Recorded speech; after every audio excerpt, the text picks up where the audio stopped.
sebesithi abaseyo empire bayi-church bayi-rebranda ke sana lo Sol Invictus wabo, bamrebranda bamthiya ngegama loba nguKrismesi.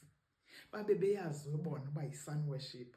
Bahamba batshintsha ngamaxesha okukhonza, kuba ke phaa from kwelaa xesha uYesu wayekhona, wonke umntu wayekhonza ngosuku lwesixhenxe, on the 7th day.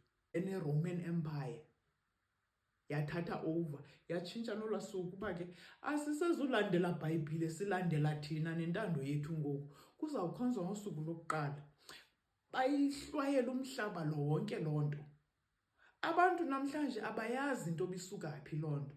So kuthiwa by knowing i-origin of things, you then become aware uba kanti senziswa i-ritual ye-Roman Empire all along. We were not aware. Now that we are aware, we are not going to partake ukupractice on these things. Asifuni ukuzi-aligna necala elirongo kanti sithi we are the followers of Christ. Ndiqomba kina abantu baseRoma.